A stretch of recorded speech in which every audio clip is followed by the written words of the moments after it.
quelquefois il vaut mieux se taire que de parler. Vous savez, Salomon a dit dans un de ses proverbes, il a dit l'insensé, même quand il se tait, paraît sage. Il y en a, ils ont l'air intelligents comme ça quand on les voit. Et dès qu'ils ouvrent la bouche, on voit qu'ils ne le sont pas. Alors il y en a qui parlent beaucoup. Et toujours Salomon a dit, celui qui parle beaucoup ne manque pas de péché. Alors quand on parle, il faut faire attention à ce qu'on dit. Comment on le dit. Excusez-moi, il y a plein de moustiques. C'est l'été. En hiver, il y en a moins, parce qu'il fait froid ici. Et donc, il faut faire attention quand on parle. Il y a un autre verset qui dit que tes paroles soient peu nombreuses dans certains cas, quand on s'approche de Dieu, je crois que c'était. Je me souviens plus de la référence exactement.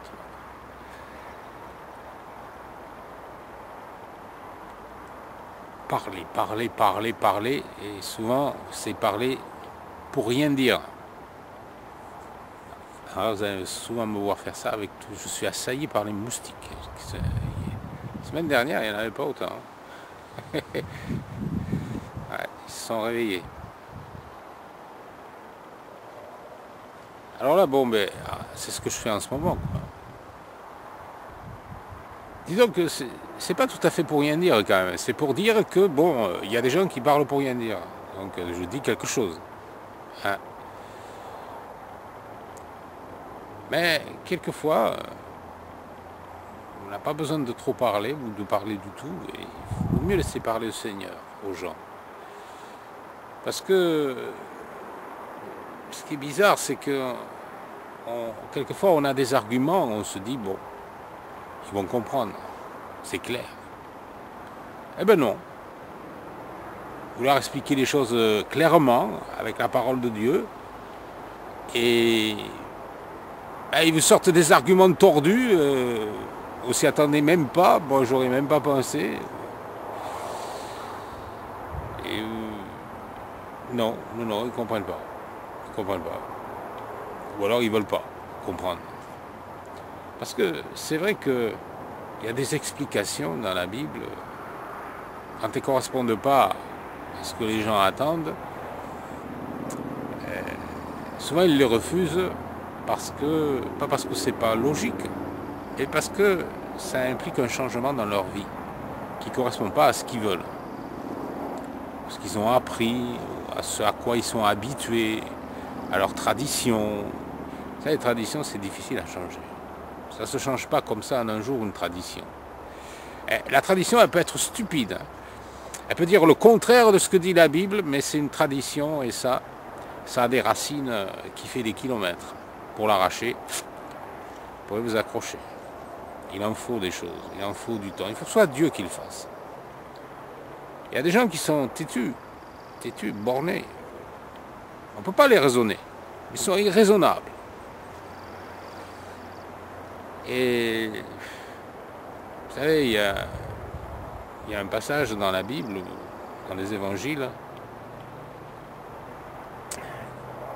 il y a quelqu'un qui dit, mais Seigneur, envoie quelqu'un des morts pour leur expliquer que, voilà, pour pas qu'ils soient en enfer comme moi ici. Et c'est Abraham, je crois, c'est une discussion avec Abraham. Et Abraham répondait, ils ont Moïse qui les écoute.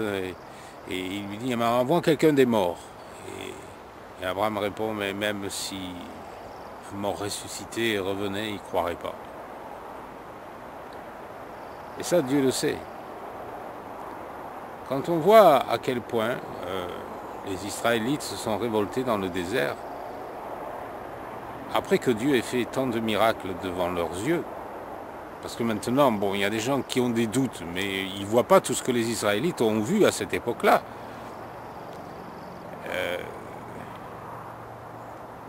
Les Israélites avaient vu le partage de la mer, l'eau qui coulait du rocher, la nuée qui descendait, les morts, les gens qui avaient été engloutis parce qu'ils s'étaient révoltés,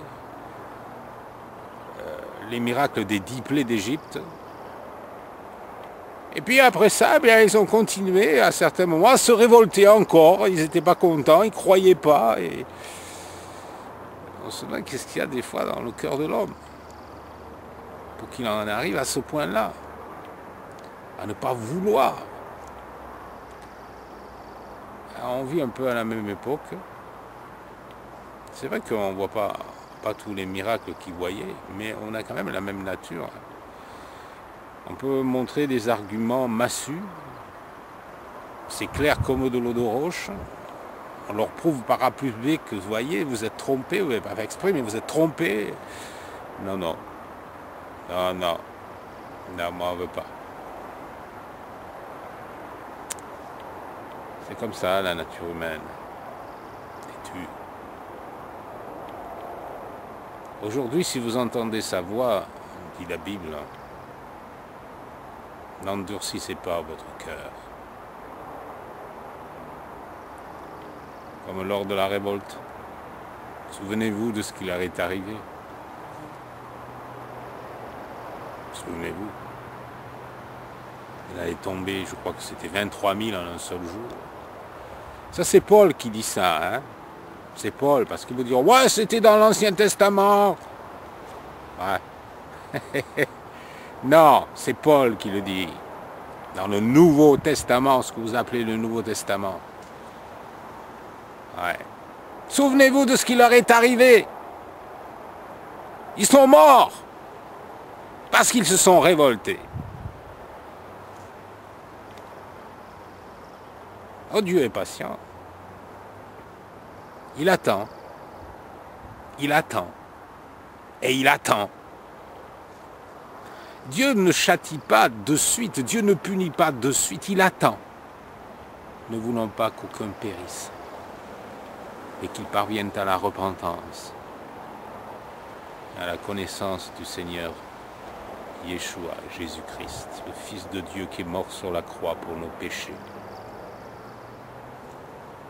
Crois au Seigneur Jésus et tu seras sauvé. Et si tu ne crois pas, malheur à toi. Malheur à toi, tu es perdu.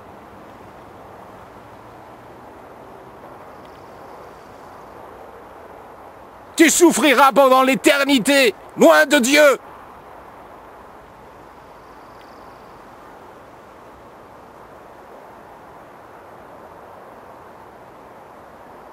Mais si tu crois, de tout ton cœur, de toute ton âme, si tu demandes à Yeshua, à Jésus-Christ, le Fils de Dieu qui est mort sur la croix pour tes péchés, si tu lui dis, Seigneur, pardonne mes péchés, viens dans mon cœur et libère-moi de ce qui est mauvais en moi, donne-moi la force de vivre pour toi.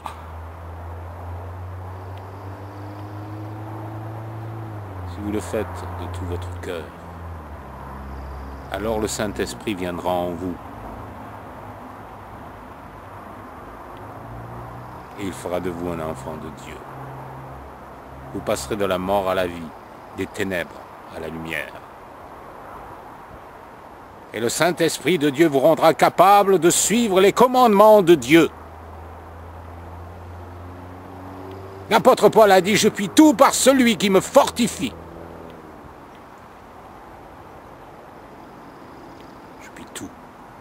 Tout. Même ce qui me paraît impossible, je peux le faire. Grâce à Yeshua, grâce à Jésus-Christ, en moi. Si quelqu'un est en Christ, dit la Bible, il est une nouvelle création. Les choses anciennes sont passées, voici, toutes choses sont devenues nouvelles. Vous devenez un nouvel homme, une nouvelle femme, une nouvelle création. Mais si vous refusez le changement, si vous ne vous repentez pas, dit la Bible, vous périrez tous également.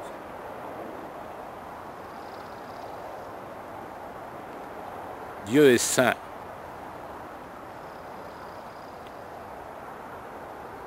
Dieu n'est pas seulement amour, Dieu est saint. Et Dieu ne sacrifie pas sa sainteté sur l'autel de l'amour. Il faut les deux, l'amour et la sainteté. Dieu nous aime, oui, mais Dieu ne se rend jamais complice du mal que nous faisons. Si vous ne vous repentez pas, vous périrez tous également. Et Jésus a rappelé des choses. Il a dit, ceux qui ont péri sous la tour de Siloé, il mentionne une catastrophe qui est arrivée, il mentionne des catastrophes, des gens qui sont morts. Il dit, si vous ne vous repentez pas, vous périrez de la même manière. Quand il est venu comme l'agneau de Dieu qui ôte le péché du monde. Il est venu par amour pour nous sauver. Pour nous sauver de quoi? De l'enfer, de la perdition éternelle, du jugement dernier. Mais la Bible dit clairement que ceux qui refusent le salut que Jésus leur offre par la foi, ceux qui refusent de se repentir pour se tourner vers Yeshua, vers Jésus-Christ, le Fils de Dieu, ceux-là périront pour l'éternité. Crois au Seigneur Yeshua, crois au Seigneur Jésus, et tu seras sauvé.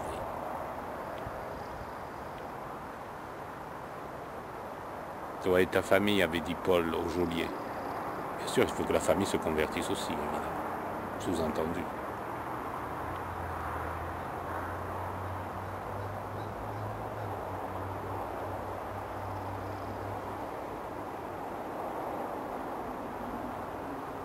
Qu'allez-vous faire? Oh, vous n'avez pas besoin de tout comprendre pour être sauvé. Le brigand qui était sur la croix à côté de Yeshua, de Jésus, il n'avait pas forcément tout compris. Il s'est tourné vers le Seigneur, il a dit, « Souviens-toi de moi quand tu viendras dans ton règne !» Et Jésus lui a dit, « Aujourd'hui, je te le dis, tu seras avec moi dans le paradis. » Excusez-moi, il y a des moustiques. Il lui a fait une promesse. « Tu seras avec moi. » Simplement parce qu'il avait cru, parce qu'il s'était repenti. Et Jésus savait que si ce brigand avait pu vivre, encore il aurait vécu pour lui, pour Yeshua, pour Jésus-Christ. Il s'était repenti, il avait regretté le mal qu'il avait fait. Mais il y a beaucoup de gens qui croient en Jésus à la manière du diable. C'est-à-dire, la Bible dit, les démons croient et ils tremblent. Vous pouvez croire avec votre tête, mais ça ne suffit pas. Vous pouvez croire que Dieu existe, que Jésus est bon, que Dieu est amour, qu'il est mort sur la croix. Et si vous ne vous êtes pas repenti dans votre cœur, et que le Saint-Esprit ne soit pas venu habiter en vous, vous êtes perdu. Jésus a dit à Nicodème, qui était un pharisien, qui suivait la loi à sa manière, il lui a dit, si un homme ne naît pas de nouveau, il ne peut voir le royaume de Dieu. Naître de nouveau, recevoir une vie nouvelle. Mais cette vie, Dieu ne la donne pas à n'importe qui. Dieu ne la donne pas à ceux qui l'honorent du bout des lèvres, dont le cœur est éloigné de lui. C'est ce que Jésus a dit, ce peuple m'honore des lèvres, mais son cœur est éloigné de moi. Combien de gens disent « Seigneur, Seigneur » Jésus a dit, il y a beaucoup de gens qui diront ça, et je leur dirai, je ne vous connais pas, ouvriers d'iniquité, retirez-vous de moi, vous qui commettez le mal. L'iniquité, le péché, la transgression de la loi de Dieu. Quand on vient à Jésus-Christ, à Yeshua, le Fils de Dieu, on s'humilie devant lui, on dit « Seigneur, je vais te suivre et faire ce que tu me dis dans ta parole, je vais suivre tes commandements et les observer. » C'est à cette condition-là que Jésus nous sauve. Il nous a sauvés pour des œuvres de justice que Dieu a préparées d'avance afin que nous les pratiquions. On n'est pas sauvé par ça. On n'est pas sauvé par la pratique des œuvres ou des observances de la loi. Non, ça ne sauve pas, ça. Mais si on ne le fait pas, on prouve qu'on n'est pas sauvé. Dieu a préparé des œuvres d'avance. Ce sont des œuvres de Moïse. L'observation de la loi, des commandements. Vous les connaissez, les 10 commandements?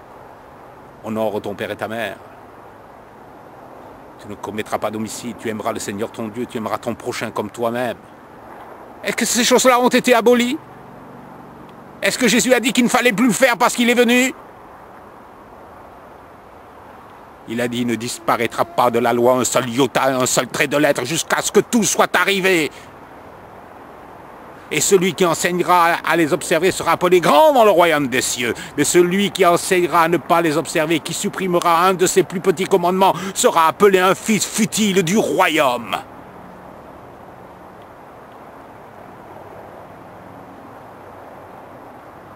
La loi, c'est quoi la loi?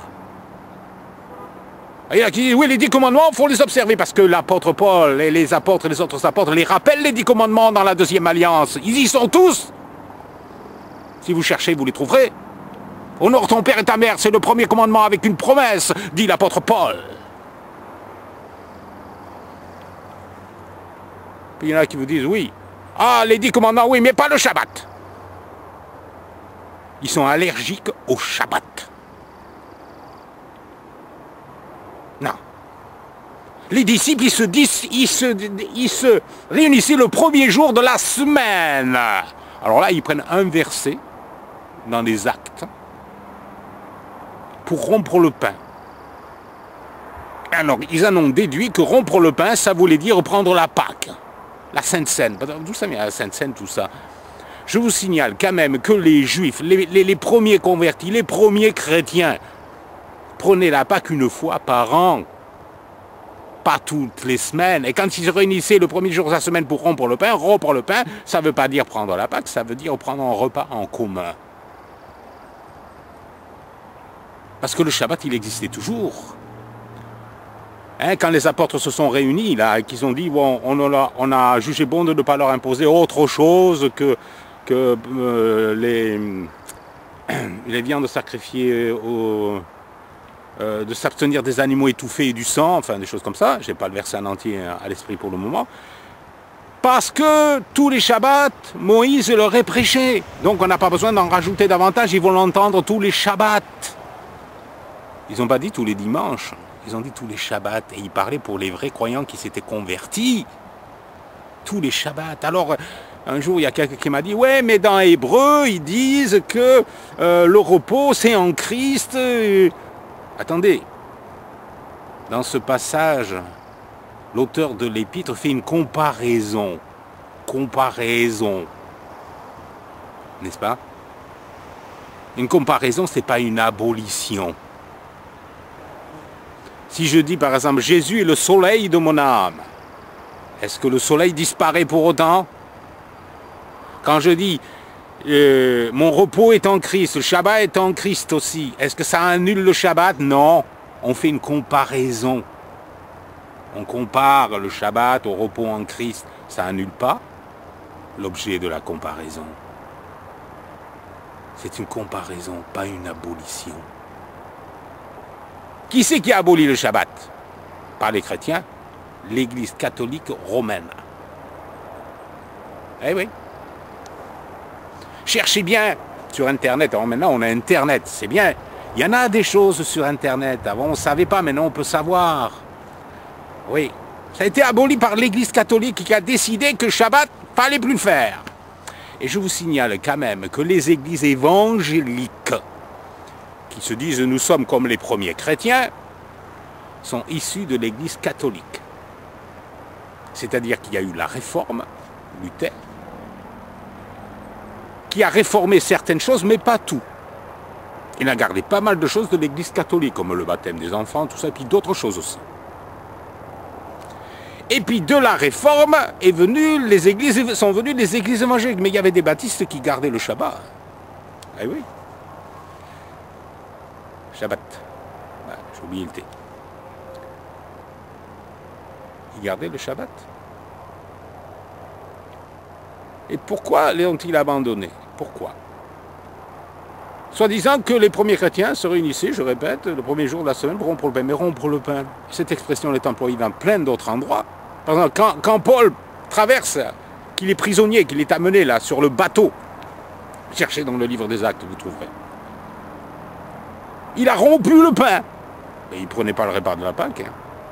Ça ne voulait pas dire qu'ils prenaient la Pâque, qu'ils prenaient ce que vous appelez la Sainte Seine, que vous prenez tous les dimanches, mais qu'eux prenaient seulement une fois par an.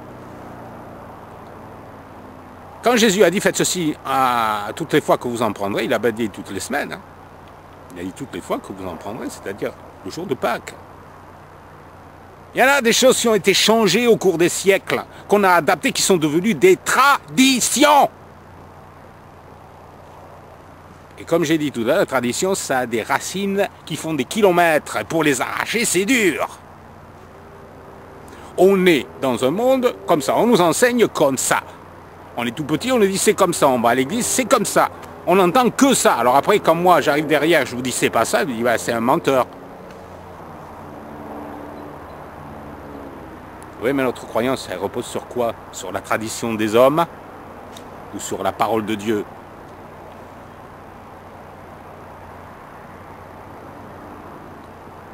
Oui, alors, rompre le pain, oui, il rompait le pain.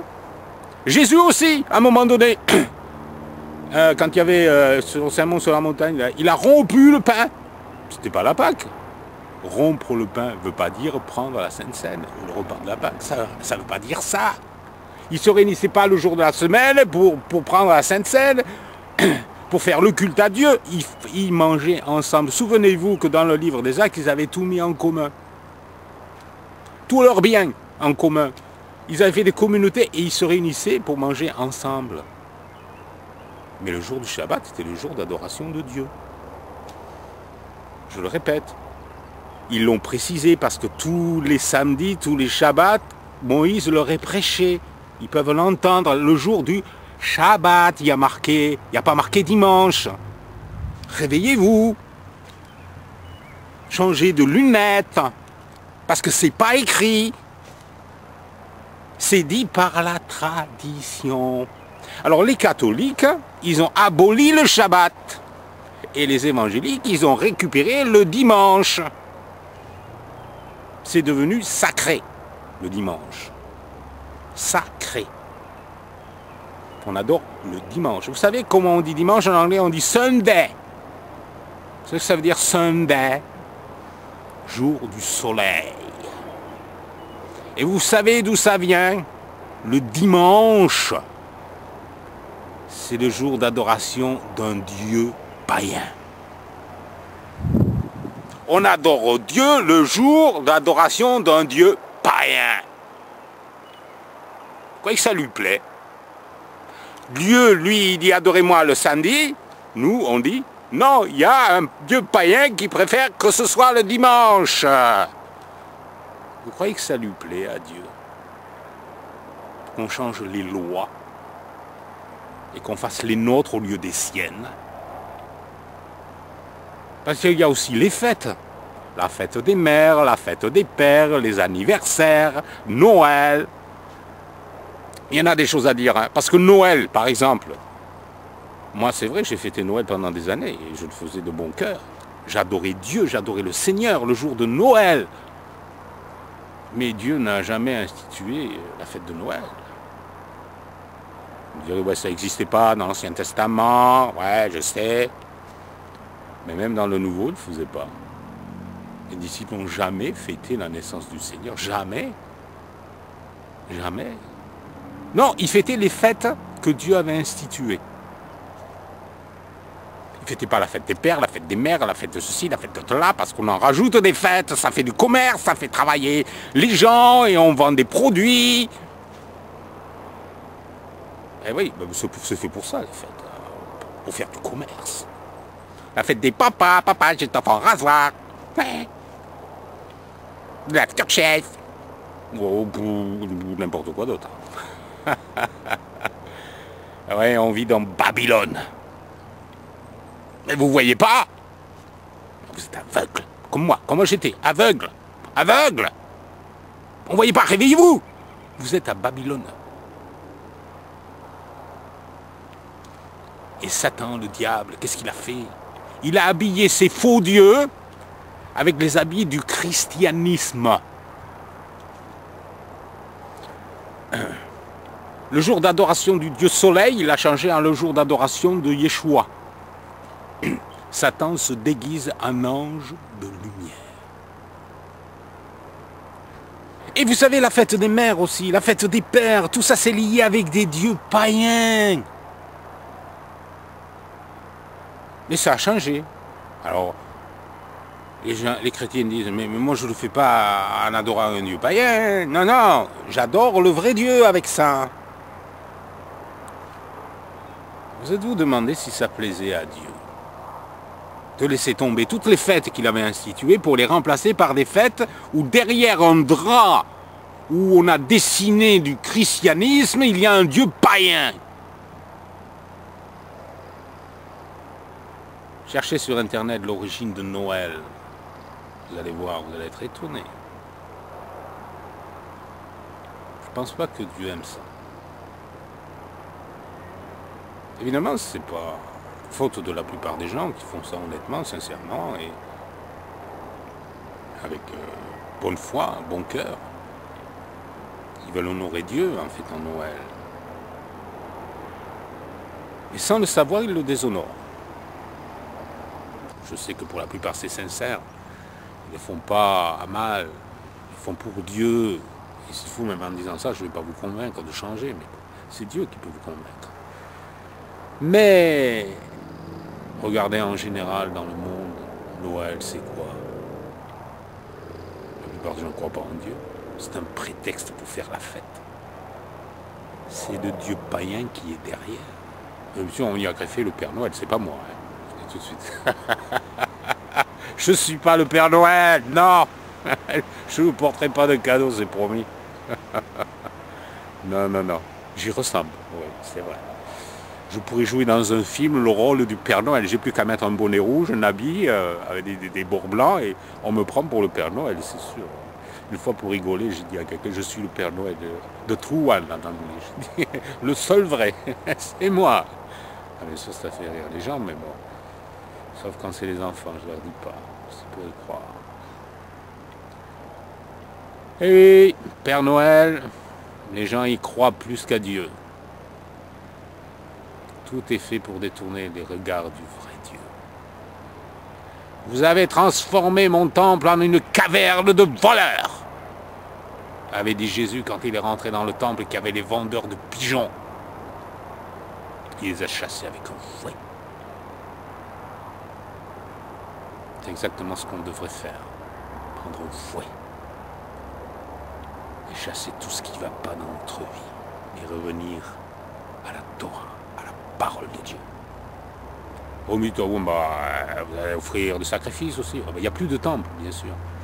Et il y a des choses, parce que les sacrifices, ce n'est pas simplement des sacrifices pour le péché. C'était aussi des sacrifices d'action de grâce, de reconnaissance. Ils continuaient, les disciples, à l'époque, à offrir. Paul, regardez, il l'a fait. Pourquoi ça choque un message comme le mien? Parce qu'on n'est pas habitué. On a toujours entendu le contraire. Mais les sacrifices, et ça choque certains chrétiens, et certains disent, mais je ne comprends pas pourquoi. On n'a pas besoin de comprendre pourquoi. Les sacrifices se reprendront plus tard, en commémoration sur terre. En commémoration, il y aura reconstruction du temple. Il faut revenir au Dieu de la Torah, au Dieu de Moïse, qui est aussi le Dieu de Jésus-Christ. Alors il y en a qui disent, c'est impossible d'observer la loi. Et vous savez, Dieu dit, ne dites pas, ce commandement est trop loin de moi. Ne dites pas, il est trop dur à observer. Il y a un passage qui le dit. Mais non, tu peux le faire, c'est facile. C'est pas compliqué d'observer les commandements de Dieu. D'observer les fêtes, c'est pas compliqué. Vous fêtez bien la fête des pères, la fête des mères. Vous réunissez autour d'un repas, vous chantez, vous buvez. Mais la fête de Dieu, c'est pareil, mais on le fait pour Dieu. Le Shabbat, c'est pas difficile d'arrêter de travailler. C'est pas difficile d'arrêter. Vous faites bien les jours de fête, les jours fériés, vous arrêtez de travailler. Vous le faites pour les païens, vous ne le faites pas pour Dieu. Parce que vous savez, le Shabbat, s'il avait été aboli, Jésus n'aurait pas dit, en parlant des persécutions qui précéderont son retour, priez pour que ça n'arrive pas un jour de Shabbat. Il a dit ça. Donc si ça avait été aboli, il n'aurait pas dit, priez pour que ça n'arrive pas un jour de Shabbat. Il n'aurait pas dit ça. Puisqu'il savait, lui, que le Shabbat aurait été aboli. C'est tout, Jésus. Hein? Pour le Shabbat, il savait que le Shabbat serait toujours là. Il n'aurait pas dit ça autrement. Mais soyez logique, réfléchissez, voyons. Fermez pas votre esprit. Dites pas, ah, il ne veut pas savoir. Restez pas rivés sur quelques versets que vous comprenez de travers. Tenez compte aussi des autres qui disent le contraire de ce que vous croyez. Et posez-vous la question, pourquoi je comprends à l'envers de ce que disent les autres versets? Parce que vous prenez les versets qui vous arrangent, ceux que vous avez envie de comprendre, et vous laissez les autres.